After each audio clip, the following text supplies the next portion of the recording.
Hello, students. In our early lecture, we have gone through the plot and we have studied that Olivia is waiting in the last scene when Malvolio walks in. Malvolio's foolings and that irritated Olivia. It is a ploy that has been played by Maria and it's taken to the prison. We have seen that Antonio and Sebastian, both of them arrived, and here Antonio has been taken to the prisoner. But before being taken, we have seen Sebastian and Cesario, both of them are looking alike. Cesario means Viola. Come to know it is possible that her brother is alive, and like this we have seen the change that is occurring in Cesario.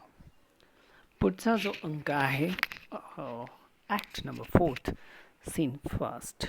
So Sebastian, as we have seen, is in front of the Olivia's house. Sebastian and Feste are talking. दोघे एकमेकांशी बोलत असतात. तेव्हाच Sebastian हा सिझेरियो बघा फेस्टेला असं वाटतंय का हा सिझेरियो आहे but actually he is Sebastian आणि म्हणून फेस्टेला त्याच्या मिस्ट्रेसनी काहीतरी भेटवस्तू देऊन पाठवलेली आहे. सेबॅस्टियन कन्फ्यूज होतो का फेस्टे मला काय देतोय, काय वेडसरपणाने हा कळतोय. त्यावेळेस सर अँड्र्यू आणि सर टॉबी फेबियन तिथे येतात आणि सर अँड्र्यू यांना असं वाटतं का हा सिझेरियो जो आहे हा कवॉर्डली आहे, घाबरगुंडा आहे, भीत येतो. म्हणून सर अँड्र्यू त्याला चॅलेंज करतात स्वॉर्ड फाईटमध्ये. But actually he is a Sebastian who is very adroit, very dashing and promptly सेबॅस्टियनने काय केलं, अँड्रूला जखमी केलं. Then he came to realise see Feste he is running to give a report to Olivia. Report करण्यासाठी ऑलिव्हियाकडे फेस्टे जातोय कारण ही इज ऑलिव्हिया स्यूटर, ऑलिव्हियाचा प्रियकर आहे. मग अशा वेळेस हे जे भांडण आहे ते ऑलिव्हियाच्या अंकलने उभं केलेलं, सर अँड्रूने उभं केलेलं, दोघांमधली फाईट रिपोर्ट करण्यासाठी फेस्टे धावत पळत जात असतो. आणि म्हणून sir Toby meanwhile tries to grab Sebastian, पण Sebastian to overpower them. मग ओलिव्हिया धावत पळत त्या ठिकाणी येते आणि सेबॅस्टियनला आपला सिझेरियो मानते आणि त्याची विनवणी करते, सॉरी त्याला म्हणते का तिच्या अंकलनी सेबॅस्टियनला म्हणजे सिझेरियो समजून जखमी केलेला. She is bleeding. Sir Toby आणि सर अँड्र्यू यांना तिथून हाकलून लावते. सेबॅस्टियनवर खूप प्रेम ऑलिव्हिया दाखवत असते सिझेरियो समजून. सिझेरियन समजून सेबॅस्टियन हा खूप कन्फ्यूज होतो की ऑलिव्हिया इतकं प्रेम का दाखवते माझ्यावर. ही लाईक्ड इट, त्याला आवडतं आहे हे प्रेम आणि म्हणून ही never told her anything but he was rather confused. अशा या परिस्थितीमध्ये ऑलिव्हिया पाहायला मिळते. दुसऱ्या सीनमध्ये आपल्याला समजतं आहे का यू शूड रिकॉल ऑलिव्हिया जी असते सर टॉबी आणि जे स्टाफ आहे या सगळ्यांना माल्व्होलिओची काळजी घेण्यासाठी पाठवलेलं असतं. त्याला येलो ड्रेसमध्ये क्रॉस गार्टर्ड अशा पद्धतीच्या ड्रेसमध्ये त्याला बघून त्याचबरोबर त्याला प्रिझनमध्ये टाकण्यासाठी जे काही प्रयत्न केलेला असतो मारियाने आणि तो प्रिझनमध्ये रवानगी केलेली असते. इथे फेस्टे जो आहे तिथं एक पुअर मॅड प्रिझनर म्हणून तो त्या ठिकाणी जातो. फेस्टे, सर टोपाज हे काही लॅटिन फेसेस त्यासोबत त्यांच्या असतात. आणि त्याचबरोबर ते इम्प्रिझन स्टीवॉर्ड आहे, तो हे सर्व ऐकून त्याला बरं वाटतं. आणि अशा ह्या परिस्थितीमध्ये फेस्टे त्या ठिकाणी आहे. फेस्टे थोडा वेळ बाजूला निघून जातं. सर टॉबी जे आहे ते फेस्टेला सांगतात का तू तुझ्या नॅचरल व्हॉइसमध्ये माल्व्होलिओशी बोलायचं आणि माल्व्होलिओला वेळ ठरवायचं. But Feste is not so much. जर असं केलं तर ओलिव्हिया ही फेस्टेला घराच्या बाहेर काढून देईल आणि फेस्टे जो आहे या सर्व गोष्टींकडे दुर्लक्ष करतो. माल्व्होलिओच्या रूममध्ये फेस्टे जातो, त्याला कन्व्हिन्स करण्याचा प्रयत्न करतो. माल्व्होलिओ त्याला प्रयत्न करतो आणि विनंती करतो की मला फक्त एक कागद आणि पेन दे, ज्यामधून तो चांगल्या गोष्टी लिहून तो साबित करू शकेल का तो वेडा नाही आहे.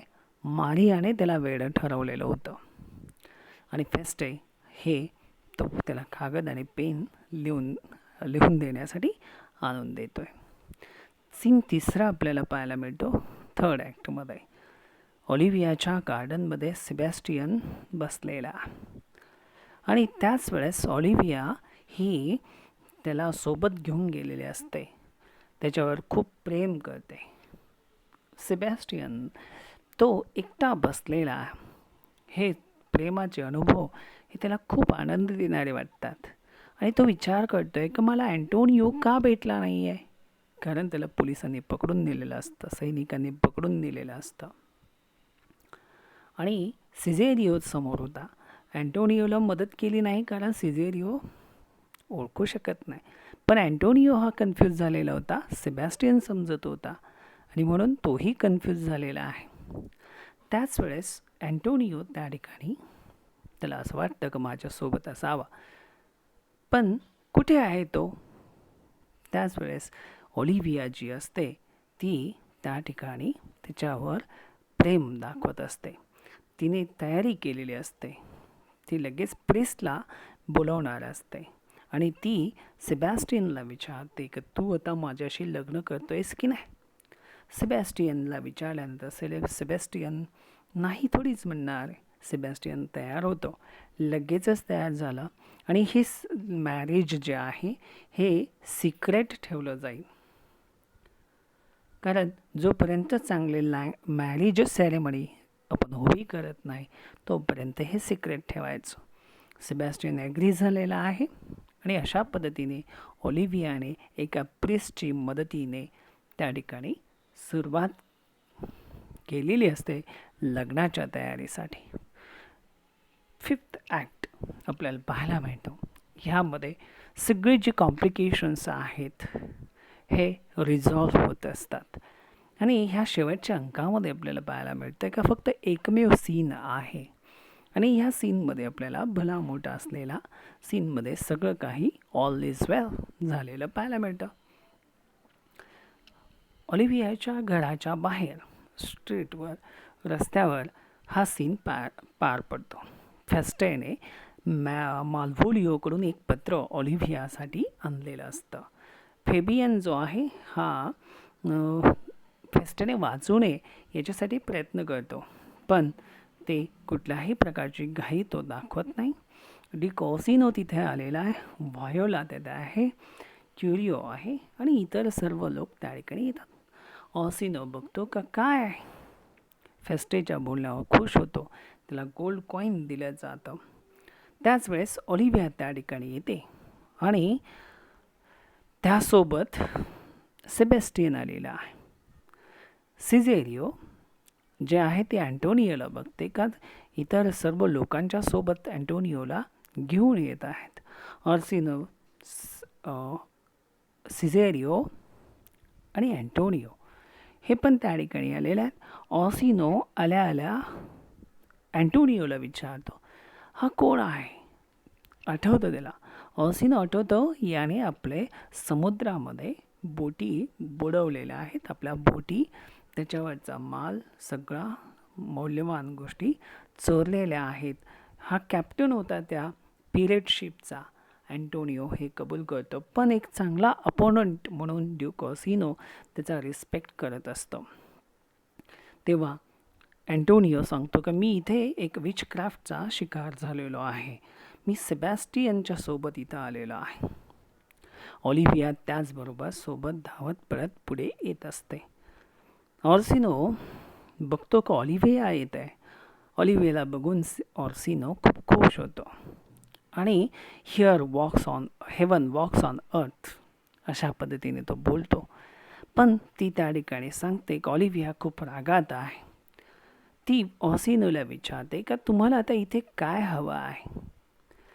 सिझेरियोला तो दोष ऑलिव्हिया जी असते ती दोष देत असते का सिझेरियोने माझी अपॉइंटमेंट त्या ठिकाणी ब्रेक केलेली आहे. ऑर्सिनो त्या ठिकाणी लगेच सिझेरियोकडे बोलतो. सिझेरियोला दोष देतो का सिझेरियोने काय केलं आहे, ऑलिव्हियाकडे माझं प्रेम घेऊन जाण्याच्या ऐवजी स्वतः प्रेम दाखवलं आणि स्वतः ऑलिव्हियाच्या प्रेमात पडला. हे सर्व जे काही आहे हे त्या ठिकाणी ऑलिव्हियाला सांगतो. ड्यूक ऑर्सिनो सिझेरियोला सांगतोय का तू माझ्यासोबत हे जे आहेत हे तुला पनिशमेंट मिळाली पाहिजे. पण इथे सिझेरियो जो आहे he will sacrifice the lamb. Olivia त्या ठिकाणी तिला भयानक वाटतं, कारण सिझेरियो म्हणजे तो सेबॅस्टियन जो आहे त्याला ती म्हणत होती is my hero, is my husband. Cesario त्या ठिकाणी सांगतो ऑर्सिनो 1,000 डेथ डाय. आणि म्हणून ऑर्सिनो त्या ठिकाणी आपल्याला पाहायला मिळतो he was very thunderstruck. Olivia is also thunderstruck. आणि त्याच वेळेस ज्याला ब्लेम करते आहे तो ऑलिव्हियाचा पती आहे सेबॅस्टियन. आणि म्हणून प्रिस्ट त्या ठिकाणी येतो. येस, सेबॅस्टियन आणि ऑलिव्हिया यांचं लग्न झालेलं आहे. ऑर्सिनोला खूप अजून राग येत असतो. मग मी पत्र घेऊन जाण्यासाठी कोणाला मी नेमलेलं होतं. तेव्हाच सिझेरियो पुढे धावत पळत येतो आणि ते पत्र घेऊन जाण्याचं काम व्हायोला करत असते आणि व्हायोला त्या ठिकाणी पुढे येते. सर अँड्र्यू त्या ठिकाणी पुढे येत असतात. सर टॉबी त्या ठिकाणी पुढे येतात आणि ते लगेच सिझेरियोला दोष देतात का ह्या सिझेरियोने आम्हाला जखमी केलेला आहे. ॲक्च्युली ते सेबॅस्टियनने केलेलं असतं, पण जुळ्या भाऊ बहिणी आहेत त्यामुळे सगळा गोंधळ उडालेला असतो. आणि ह्या व्हायोला ती सुद्धा मी असं काही केलं नाही आहे असं सांगण्याचा प्रयत्न करते, कारण तिने कुठलाही कोणाला हर्ट केलेलं नाही आहे. आणि म्हणून अशा वेळेस सिझेरियो त्या ठिकाणी आपलं सांगते. त्याच वेळेस तिला भीती वाटते का काय झालेलं आहे, ह्या सगळ्या गोष्टींचं उत्तर काय आहे. आणि म्हणून a key to this solution is it is Sebastian. He apologises for injuring sir Toby. आणि म्हणून it is impossible for him to distinguish between them. मग सेबॅस्टियन ऑलिव्हियाचे शब्द काही वेळापूर्वी सांगितलेले ते रिमाइंड करून देतो. ड्यूक ऑर्सिनो आणि अँटोनियोला पण त्या ठिकाणी विलक्षण आश्चर्य वाटतं की दोघं सारखेच का दिसतात.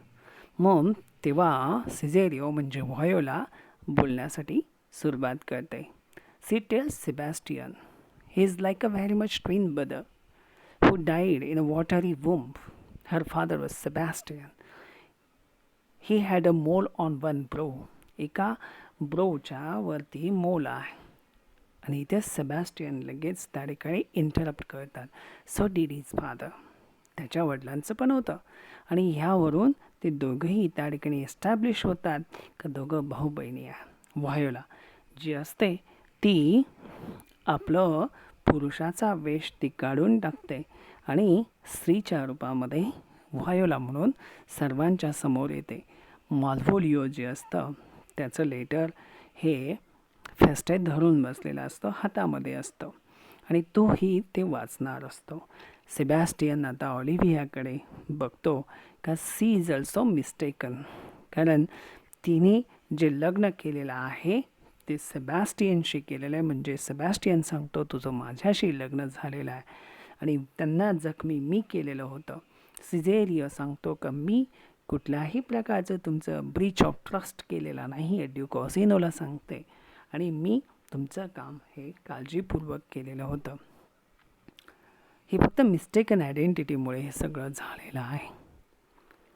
माल्व्होलिओ जो असतो त्याचं पत्र त्या ठिकाणी वाचलं जातं आणि तो इन्सेन नसतो, तो खूप शुद्धीमध्ये असलेला माल्व्होलिओ आहे.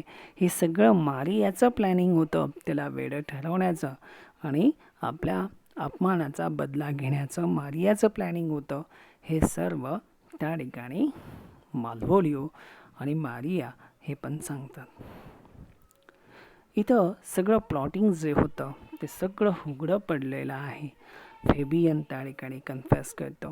सर टॉबी जुरल्स is also confess to take on revenge on Malvolio. Olivia ह्या ठिकाणी माल्व्होलिओवर आपली दया व्यक्त करते. ड्यूक ऑर्सिनो ह्या प्लेच्या शेवटी, नाटकाच्या शेवटी व्हायोलाकडे टर्न होतो आणि व्हायोलाला आपली प्रेमाची मागणी घालतो.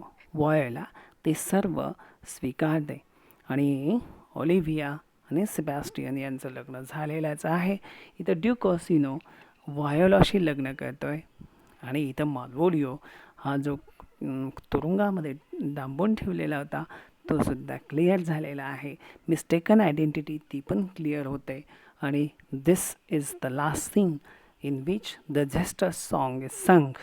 आणि इथं शेवटी विदूषकाच्या गीताने या नाटकाची सांगता होते. So like this what happens in this story is that we have discussed scene by scene. So like this all intricacies are cleared at the end of the play, and that is what this play is called as a comedy.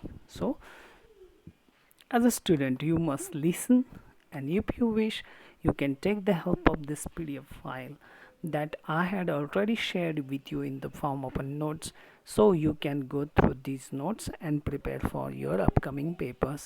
So in this way there will not be any more lectures or video lectures on this particular topic. All you need to go through the syllabus and video lectures that I have shared with you. So like this, wish you best luck and hopeful that these COVID conditions are over in the next few so-called months, and in the next year we will study in our practical classroom lectures. Thank you for that.